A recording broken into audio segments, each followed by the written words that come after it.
નમસ્કાર ખેડૂત મિત્રો. ખેડૂત વાણી ગ્રુપમાં આપ સૌનું હાર્દિક સ્વાગત છે.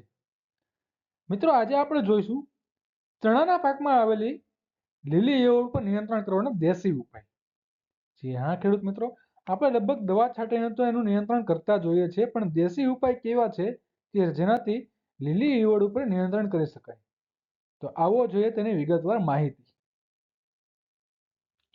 ખેડૂતોએ શિયાળુ પાકમાં ડુંગળી, ઘઉં, ચણા સહિતના પાકનું વાવેતર કર્યું છે. ત્યારે પાકમાં જુદા જુદા રોગ અને લીલી ઈયળનો ઉપદ્રવ જોવા મળે છે.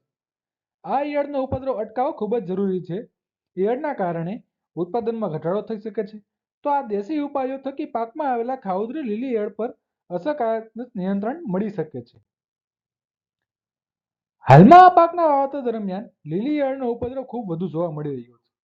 જ્યારે આ લીલી ઈયળના નિયંત્રણ માટે જુદા જુદા પ્રકારની દવાઓનો છંટકાવ કરી સારું એવું નિયંત્રણ તો આપણને મળે જ છે. ચણાના પાકમાં લીલી ખાઉધરી ઈયળ પાકમાં પોપટા પર બેસે ત્યારે વધુ નુકસાન કરતી હોય છે. ઈયળના પાછળના ભાગે આંગળી મૂકી ધીરેથી દબાવવાથી જો ઈયળ તરત જ કરડવા માટે આંગળી તરફ ઝાટકા હાથે વળે તો સમજવું કે આપણા ખેતરમાં જે ઈયળ છે એ લીલી ઈયળ છે. અને આ ઈયળનો ઉપદ્રવ ચણાના પાકમાં લગભગ ડિસેમ્બર જાન્યુઆરી માસમાં વધુ જોવા મળે છે. એટલે કે હાલના સમયગાળા દરમિયાન આ ઈયળનો વધારે ઉપદ્રવ જોવા મળે છે અને છે પણ. અત્યારે ખેડૂતોને વારંવાર સંપર્ક કરીએ તો સૌથી મોટો પ્રશ્ન એ જ છે લીલી ઈયળનો. તો આપણે જોઈએ એનો દેશી ઉપાય કેવી રીતે કરવો અને ઝડપથી નિયંત્રણ કેવી રીતે કરવું.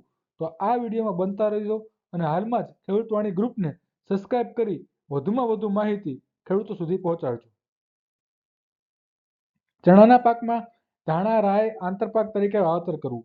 ચણાના પાકમાં ખેતરની ફરતે તેમજ પાકની વચ્ચે પિંજર પાક તરીકે ગલગોટાનું વાવેતર કરવાથી લીલી ઈયળની માદા ખુદી ગલગોટા તરફ આકર્ષાને ત્યાં ઈંડા મૂકે છે.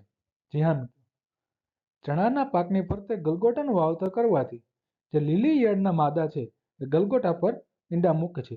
ત્યારબાદ એ ગલગોટાના ફૂલ છે એ વીણી લેવા અથવા તો તેના પર દવાનો છંટકાવ કરી દેવો. તો મતલબમાં છે કે એ લીલી ઈયળનો આપણે ઉપદ્રવ અટકાવી શકીએ છીએ. વધુમાં આપણે જોઈએ હવે ઈયળનો નાશ કેવી રીતે કરવો. પાક ઉગ્યા બાદ 5 દિવસે હેક્ટર દીઠ 20 ફેરામોન ટ્રેપ છોડથી 1 ફૂટ ઊંચાઈએ ગોઠવવાના છે. ત્યારબાદ ફેરામોન ટ્રેપની લ્યુર દર 21 દિવસે બદલી નાખવાની. ખેતરમાં જ્યાં લાઇટની વ્યવસ્થા થઈ શકે ત્યાં બલ્બ ગોઠવી તેની નીચે પાણી ભરેલ ટ્રે ગોઠવી તેમાં કોઈ પણ જંતુનાશક દવા 1 થી 2 ટીપા નાખી દેવાના.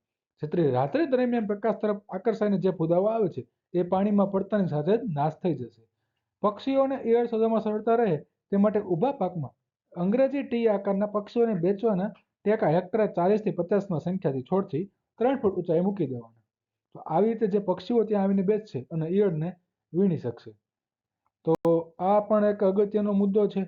જે આ દેશી પદ્ધતિ છે આમાં કોઈ પણ પ્રકારની આપણે દવાનો ઉપયોગ નહીં કરીએ તો પણ આપણને સારું એવું આમાં રિઝલ્ટ મળે છે અને ખેડૂતો મેળવે પણ છે. હવે આગળ આપણે જોઈએ એક છે લીંબોળીનું તેલ. લીંબોળીનું તેલનો ઉપયોગ કેવી રીતે છંટકાવ કરવો આપણે જોઈએ. લીંબોળીના બીજનું 5% દ્રાવણ 500 ગ્રામ બીજનો પાવડર 10 લીટર પાણીમાં નાખવાનો છે અને 2 થી 3 છંટકાવ કરવાથી લીલી ઈયળનું અસરકારક નિયંત્રણ મળે છે. એટલે આપણે મતલબમાં જે એજાડિક્ટેન છે છાંટીએ છીએ એવી રીતે આપણે એનો છંટકાવ કરવાનો છે. લીમડા આધારિત તૈયાર કીટનાશક 10 ml અથવા તો નપટિયા પાનનો 500 ગ્રામનો અથવા તો અરડીસોના પાનનો 500 ગ્રામ અથવા તો બેસિલસ thuringiensis 5 WP 20 ગ્રામ અથવા તો બીવેરિયા બેસિયાના જે આપણે બીવેરિયા તે બેક્ટેરિયા મળે છે ગામમાં એ 40 ગ્રામ અથવા તો NVP 250 ml 5 ml 10 લીટર પાણીમાં નાખવાનો છંટકાવ કરવાથી આ ઈયળનો બહુ ઝડપથી આપણને ઉપદ્રવ એનો આપણે અટકાવી શકીએ છીએ અને આપણે આપણા ચણાનું નુકસાન પણ અટકાવી શકીએ છીએ. એક આ પણ અગત્યનો મુદ્દો છે. હવે આપણે જોઈએ કે રાસાયણિક આપણે જે અત્યારે કરીએ જ છીએ કે રાસાયણિક રીતે કેવી રીતે એનું ઉત્પાદન ઈયળનો ઉપદ્રવ અટકાવવું. તો આપણે આગળનો મુદ્દો જોઈએ.